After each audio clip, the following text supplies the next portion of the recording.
چھوٹے چھوٹے ایک دو مسئلے ہیں۔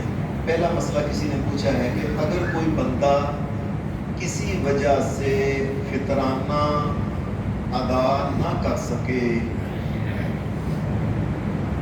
اس کو بعد میں یاد آیا ہے کہ نماز پڑھنے کے بعد اوہو میں نے تو فطرانہ ہی نہیں ادا کیا، تو سیدھی سی بات ہے کہ نبی اکرم صلی اللہ علیہ وسلم کی حدیث میں آتا ہے کہ فطرانہ اصل میں وہ ہے جو نماز ادا کرنے سے پہلے ادا کر دے، پھر اللہ تبارک و تعالیٰ اس کے روزوں کی جو کمی بیشی ہے نا اللہ وہ پوری کر دے گا۔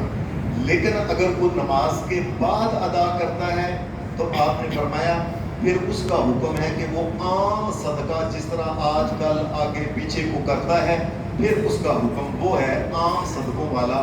لہٰذا عید کی نماز کا انتظار کرنے سے پہلے کوشش کر کے جو ہے نا یہ مسکین جو مسلمان ماڑے غریب ہیں یہ ان کو آپ دے دیں۔ دوسرا کسی نے مسئلہ پوچھا ہے کہ اگر کسی وجہ سے عید کی نماز پڑھ نہیں سکا، اگر کوئی آدمی عید کی نماز نہیں پڑھ سکا، ایک تو ہے جینون مجبوری کو بارش ہو گئی ہے یا کوئی اور مسئلہ بن گیا کہ ایسے، تو اس کی الگ بات ہے، لیکن اگر کوئی عید کی نماز کسی وجہ سے بھی نہیں پڑھ سکا، امام بخاری رحمۃ اللہ علیہ نے صحیح بخاری کے اندر یہ نقل کیا ہے کہ اس میں صحابہ کا اختلاف تھا۔ کئی صحابہ کہتے تھے کہ چونکہ اس نے عید کی نماز نہیں پڑھی لہذا یہ دوبارہ پڑھے، 2 کی بجائے 4 رکعتیں پڑھے۔ کئی صحابہ یہ کہتے تھے کہ 2 اس کو جرمانہ ہے، لیکن امام بخاری رحمۃ اللہ علیہ نے فرمایا یہ بات ٹھیک نہیں۔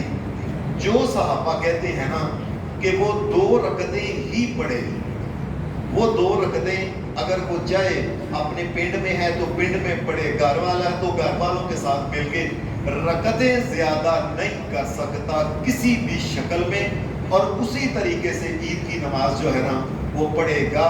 اور گھر کے اندر اگر گھر کے افراد ہیں، کوئی ایسے حویلی ہے، کوئی باہر ہے کسی جگہ، تو ایک بندہ آگے کھڑا ہو کے وہ ان کی امامت کروائے، اور پہلی صف کے اندر مرد ہوں، عورتیں پچھلی صفوں میں ہوں، ایک صف کے اندر کچھ مرد کچھ عورتیں کھڑی نہیں ہو سکتی۔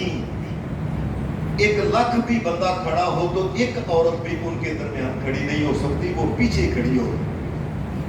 اگلا مسئلہ کسی نے کہا ہے کہ عید کی نماز جو ہے نا 1 رکعت چلی گئی ہے کسی کی، تو سادہ سی بات ہے کہ 1 رکعت چلی گئی ہے پہلی، جب امام کہے السلام علیکم ورحمۃ اللہ تو یہ کھڑا ہو کے امام دونوں طرف جب سلام پھیرے پھر کھڑا ہونا چاہیے۔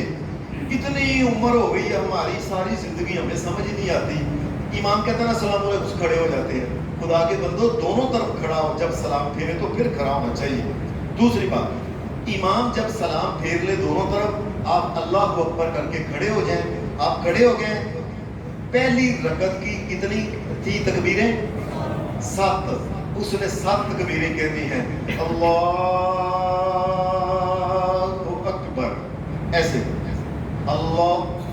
اور 12 سال تو مجھے بھی ہو گئے آپ کی خدمت میں کہتے لوگوں ہاتھ سیدھے کرو سیدھے کرو سیدھے کرو، ہم ہاتھ سیدھے نہیں کرتے، آپ کی مہربانی ہے کہ وہ ہاتھ سیدھے، اللہ اکبر۔ یہ 7 تکبیریں ویسے ہی کہہ کے پوری رکعت کرے گا اور اس کی وہ نماز جو ہے نا وہ پوری ہو جائے گی۔ اب تیسرا کسی نے سوال کیا ہے کہ کیا عید کی نماز جب پڑھی جائے تو اس کے بعد کسی عورت کی کچھ نمازیں کچھ روزے رہتے ہیں، پہلے یہ روزے رکھے یا وہ شوال کے روزے پہلے رکھے؟ تو ایک سیدھی سی بات ہے، اللہ تبارک و تعالیٰ نے اختیار دیا ہے، اس کی مرضی ہے کہ وہ پہلے یہ روزے جو چھوٹے ہیں یہ رکھ لے اور وہ دوسرے بعد میں رکھ لے، یا پہلے وہ شوال کے رکھ لے، ان کو بعد میں کر لے۔ حدیث میں حضرت عائشہ صدیقہ کہتی ہیں کہ میں، دیکھیں اللہ کی قسم حدیث کے اندر کوئی چیز چھپی ہے ہی نہیں، کہتی ہیں میرے روزے جو چھوٹ جاتے تھے نا، میں پھر نا کئی مہینوں کے بعد جب کو ٹھنڈ آتی نا، ٹھنڈ یا یہ اگلے مہینے اگلے رمضان کے قریب کوئی دے کے نا میں روزے رکھتی تھی۔ اس لیے یہ جو چھوٹے روزے بعد میں بھی رکھے جا سکتے ہیں، لیکن شوال کے اگر کو رکھنا چاہے تو وہ شوال کے اندر ہی رکھے گا۔ اللہ تبارک و تعالیٰ دین اور شریعت کی سمجھ دے. وصلی اللہ علی النبی.